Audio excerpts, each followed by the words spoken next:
Yo, pull up a chair, let the real talk begin. Faith on the table where the brothers lock in. Life gets heavy, but we stand our ground. Truth in the room when the circle comes round. No mask, no front, just real man here. Talking about faith through the doubt and the fear. From the grind of the week to the lessons we share. Welcome to the men's round table, pull up a chair. Men's round table series, step inside. Real men, real faith where the truths collide. Voices at the table where the stories get shared. Welcome to the men's round table, pull up a chair. Welcome back to the Men's Interview Spotlight. I'm your host, Mr. U. If you're not aware, we have a Men's Roundtable Series podcast, and this is the sister show of that. Comes on every Thursday night at 7 p.m. EST. Love for you to join us if you're interested in talking about men's issues and in being engaged in that safe space that we created. Love to have you involved in that. The Interview Spotlight is a microcosm of that show. We have a one-on-one discussion, if you will, or discourse with husband, a father, a brother, or a son who has issues or are connected to men's issues that are comfortable talking about it. So that's what this show's all about. We have a guest coming in today. He's a very seasoned podcast guest, author. George Stoimenov is with us. How are you, George? Good to see you, man. Thanks for having me. Yes, good. Thank you. I know you do a lot more than what I said, but we're going to get into it with the time that we have today. But I'd love to kind of get into your story because we want to use our time wisely.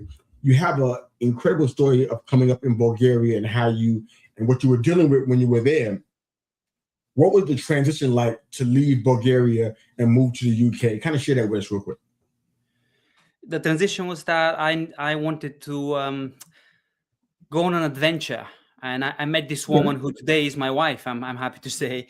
Congratulations. She stirred that in me. I was very settled over there. I was working in nightclubs. I was hiding behind a mask. I was driving this rich guy's car, and I was only 24. I had an apartment to live in, rent-free. So I thought I had it. I thought I was happy. I was pursuing pleasures.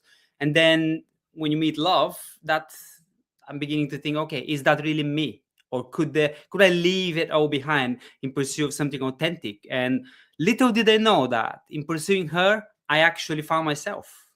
Just to give you the short. That's amazing. What would you say is the biggest, or maybe I'll just say maybe the most shocking part of that transformation? I'm sure you were shocked that you found yourself by finding the love of your life. That's always shocking. It shocked me when it happened to me as well. So totally understand that one. But what was the most shocking part of that transformation for you? Maybe something you found out about yourself that you were like, wow, I didn't know I was like that, or something you discovered that you liked that you didn't realize you liked, something like that. Yes, that's a great question. I was a very weak man. My father was the strong man. In fact, I've got his face on my book on masculinity. That's my dad. My dad spent 6 years in Siberia working. So he was a tough guy, and he still is. He's a very strong guy, and I always wanted to be like him, but I knew I was soft. The shocking thing is that when I was in Bulgaria, even though I was a bouncer, I was building muscles, I was working on the doors, I was running with this organized crime. My bosses, the people I worked for, were actually proper organized crime gangsters. And even though I was around tough guys, I was very scared inside. I was feeling really soft and really, I hope they don't see how weak I am. And I couldn't even get angry when I needed to. That's why I drank and I took cocaine just to bring myself up to that high energy level of those guys so that I could basically be one of them.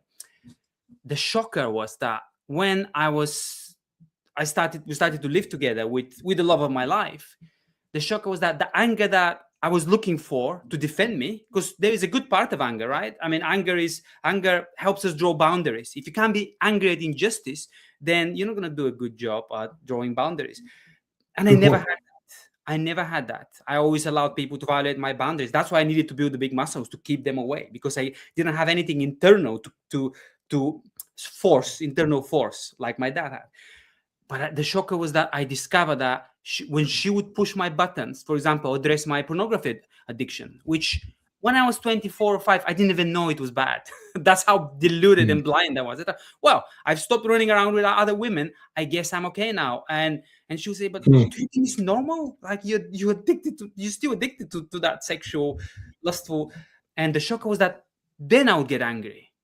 And I was the back of my mind, I was thinking, wait a minute, that's the anger that I should have had earlier when I was a boy at the schoolyard. Bullies would bully me, and later with those guys that tried to push my buttons. But I didn't have that. That's why I had to push myself to even do violent things, but it didn't come from inside. And now with the person who loves me, I feel angry. So that was the most shocking bit. Wow, that's incredible. Thanks for being so transparent, George, and even sharing that, man. That's incredible. That's the kind of stuff that we hear on men's podcasts and content that we're putting out. We hear things just like this, man. It's really astounding. And it's really a universal thing, not just something that's in little pockets around the world. It's really universal, man. One of the things that I read that I found fascinating in your bio was that, excuse me, you were acquainted with some of the hardest human situations in the world, being around youth that were without homes or being trafficked, or people who were trying to find asylum, or just people who have done some really bad things.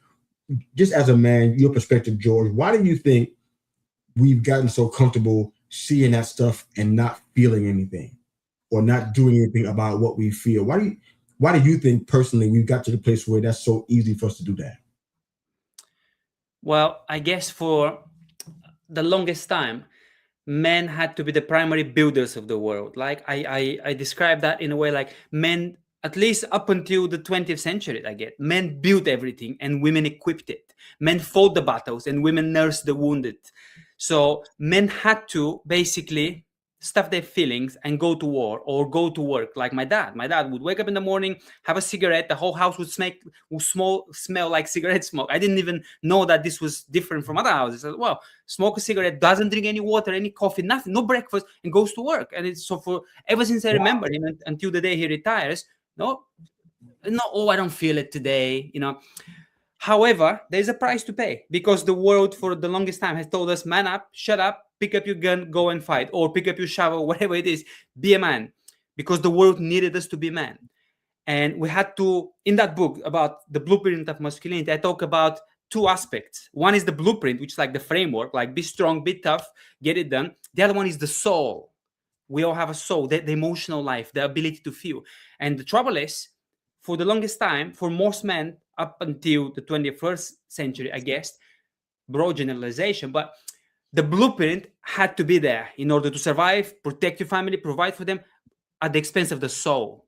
And there's a little boy inside the man that very early learns, oh, I'm not welcome here. Like I believe God made everyone beautiful, unique, with a soul and with strength. But when you look at back in culture, because men needed to be like that, it was all about strength. Don't be a sissy, be strong. And then now, however, it's the other way. Now let's dismantle that. Don't be strong, don't be toxic. Just feel, hold hands, be in a circle. Circle is a very feminine thing. And just feel. And it's like, wait a minute, we're going the other way now. And so I think that's why, just to give you a long answer, we don't feel because we're conditioned not to feel, because the world didn't need us to feel. The world needed us to provide and protect. Now the world needs us only to feel. It doesn't need us to be strong. And that's the other danger, which we can go into if you want to. But that's, I guess, my take on it. Yeah, I definitely want us to go back into that for sure. So I don't know if you have it covered in your book or not, but what does healing look like for somebody who's never been taught to feel? Healing is basically going back to that broken, wounded little child, not just focusing on the addiction. Many men, including myself, would approach healing and say, I just want to change. I don't want to be this man anymore, which is good, but that's a way in. I had an experience, my first very transformative experience, my first conscious experience was in Zambia back in 2011. That I just felt something spiritual was pulling me there, something I want to change. Because I was at the end of it. I mean, I was cutting myself, I was burning myself. I wanted to die. It was a cry for help in many ways. And there was this preacher there who I had a talk with, and then he prayed for me, but it wasn't a religious thing like I'm seeking for God. Not really. I mean, I just needed help. And I discover, just as many people think, oh, I found God. No, I turned to that little boy, the little broken boy, and I found God was waiting for me there. It's interesting. We can't feel because we abandon parts of ourselves. I was 15 when some guy gave me a black eye. I came home and I couldn't face my dad. I was praying that he wouldn't be awake. And he said, what's that? I said, don't worry about it. Who did it? And I told him who did it. He said, oh, you know what to do, right? You can't let them get away with that. Tomorrow, after tomorrow, go and get these guys. And I just looked down, and he saw that I wasn't going to do it. Instead of giving me a hug and saying, it's okay, he just said, don't worry. You're not built for that stuff. I'll sort it out. But as soon as he said, you're not built for that, I started to, because every boy wants to be strong. Every man has a warrior side. And if that's not acknowledged, trained, nurtured to say no, to speak out, where does it go? I started to hate myself. I say, you little worm, you little boy, twisted little, misshapen boy, you're never going to grow. I want to destroy you and move on without you. Literally the next day, I started lifting the weights. I started lifting weights, and within 5 years, I had a big body, I had a shaved head, and I started getting in danger. Not just in fights, in danger. Like 10 people, I'll just grab one of them and just let them kick me. I won't show them that I'm crazy and dangerous. But that's because I hated that little boy for being weak, and I wanted to make up for that. It makes a lot of sense. That's a powerful story, man. One thing I want to ask, because I know that you mentioned about feeling weak and not feeling strong, but you referenced that your father was somebody who had that big, strong personality. What do you think you learned from him that was good? Oh, a lot. I had to reclaim a lot. And that's why one of the last chapters in my book is called Why Honor Our Fathers, right? Honor literally means take seriously. The Hebrew word is wait, take something seriously. So your father is part of your body, is in your body, his DNA. So I spent many years dealing with my father's wound. But after the wound was healed, and that was a process, a long process, healing retreat, counseling, therapy, men's groups, but eventually I started to say, okay, my father, I can see him clearly now. What's good? What's good about him? Oh, a lot. So I learned a lot about being good, because he was a very good man. That's why it was hard for me not to worship him, because he was strong, but he wasn't going out getting drunk and beating people up. He was strong. He'll come home and then I see him defend someone just verbally, saying, "Hey, leave him alone." It's like, even in his 50s. And that's what I admire. I say, wow, he's got guts. He would look at his boss and just say things even to his boss, who, people fear authority. My father never feared authority. He say, you do this for me or I'm leaving. So he was very direct. He still is very direct, very standard guy, I guess you could call him. Yeah. So I learned that this is very, very good. I love it. I mean this in the most respectful way. I always ask some tough questions sometimes, because I ask tough questions of myself too. Don't worry. When it comes to masculinity, I know you began to pick up the weights not long after the one of those initial challenges that you had as a young boy. Where do you see your masculinity now? I mean, at some point you may want to have a family and have sons and stuff. Where do you see your masculinity based on what you've gone through and the transformation that you've had since then? Do you feel like you have regained it? Is it still a process? How do you feel about that right now? It's definitely a process. And I think every year, hopefully if we meet next year, there will be more of it coming across. I'm still a bit of a man-child in many ways, to be completely honest. But if you've met me 5 years ago, I'm a completely different person. I'm smaller in body as well. I don't need, because my natural build is not to be huge, and I just made it this way. I even had high blood pressure because I was just big, and I just didn't care about health. I was just care about the image. And so my masculinity is now, when that little boy was healed, I had to let go of my masculinity, stop lifting the weights. Literally, I went cold turkey. I would look at myself in the mirror in the morning and say, I'm weak. And I had to renounce that and say, no, I'm not. Let's see what's going to surface. So when that wounded, twisted little boy would come to the surface, I want to find out, what was he about? Oh, he wanted to learn to swim. Okay. Oh, he wanted to experience classical music. Okay. Oh, he wanted to play in the theater play. And I'm talking about in my 30s and even 40s, late 30s. And then, eventually, he wants to join a boxing class. Now, there is a very different thing between building big muscles and actually facing another man in the ring and learning from failures physically. So I did a lot of that in my adulthood in order to rebuild that little boy from the ground up. And now I sit in a room with 10 beasts, because I work with men on probation. Some of them are really tough guys. 10 years ago, 15 years ago, the big guy George, the bouncer George, would have been terrified.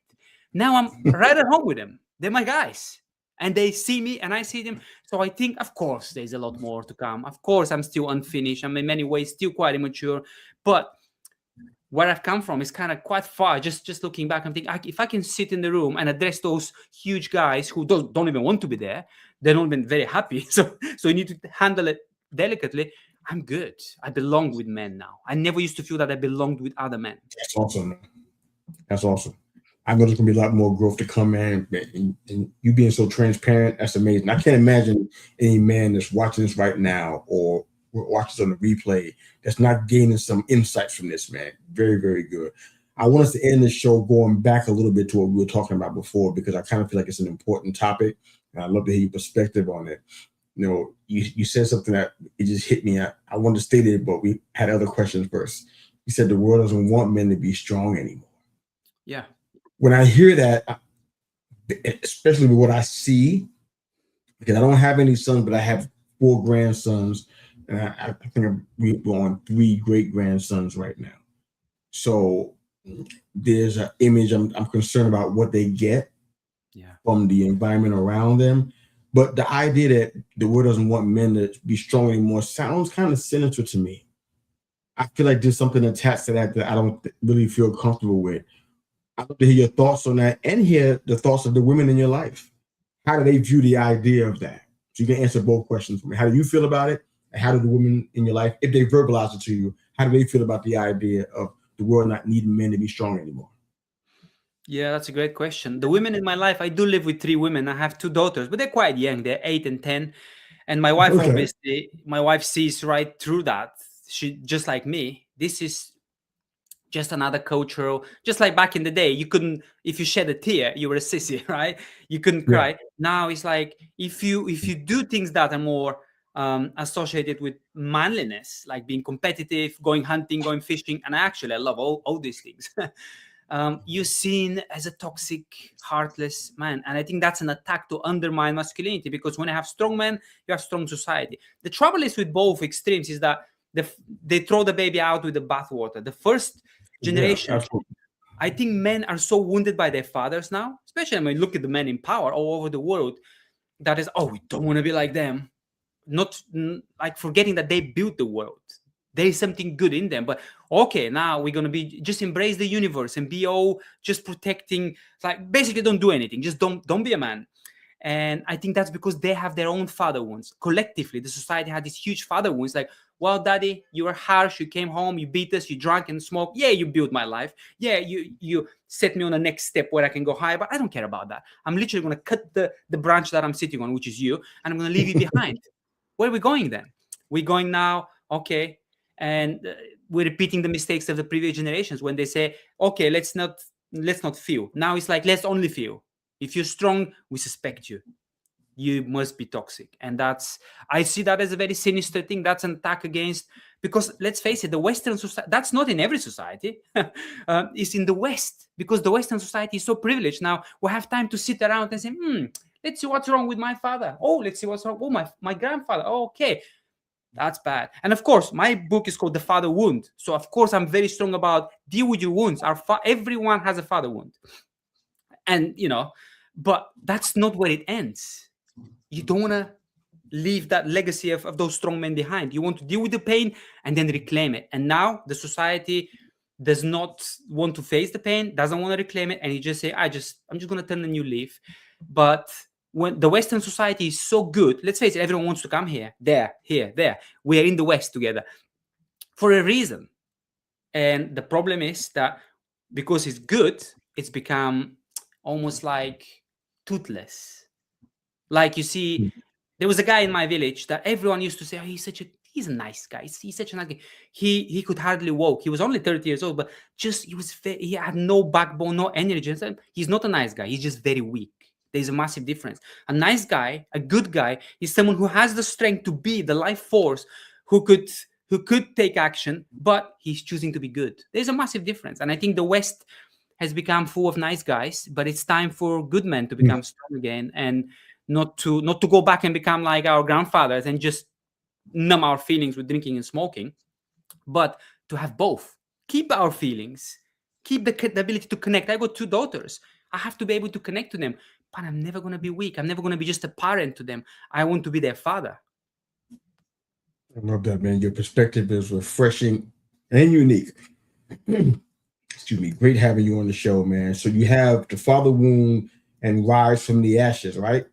Yes. So this one is called The Father Wound and the Blueprint of Masculinity. That's my dad and me. and this one is just, Yeah, it's just a small self-help book, which is the most simple entry-level thing I've ever written, because everything that I've written is the father wound, the mother wound. It's kind of deep inner healing for men, but this is not even just for men. This is for everyone. Just 4 steps to resurrect your life. Bro, author and podcast guest and host, I think you said, George Stoimenov.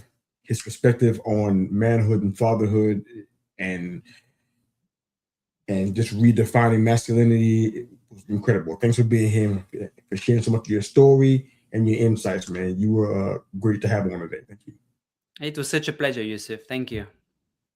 For those that are watching and listening, we'd love for you guys, you as well, George, to follow us on all social media platforms so we can stay in touch. Make sure that anybody who has questions about the show and this episode can be able to find you. So wherever you are, George, on social media, follow me there, YouTube channel, Facebook, LinkedIn, whatever you're using, or all of those, please do that. If you guys watching, listening, have any questions for us, reach out. If you can't find George, find me, and I'll connect you to George. Thanks again for making us part of your week. This is the Men's Interview Spotlight, of course, every Thursday night at 7 p.m. EST, the Men's Roundtable Series podcast. Fantastic discussion. Been doing this since last summer. It is the safe space for men. Join us. If you're a husband, a father, a brother, or son, you will get something out of it. Jump on every Thursday night, 7 p.m. EST, live on LinkedIn, Facebook, and YouTube. Have a great day. Thanks for watching the spot. Men's Roundtable Series, step inside. Real men, real faith, where the truths collide. Voices at the table where the stories get shared. Welcome to the Men's Roundtable, pull up a chair.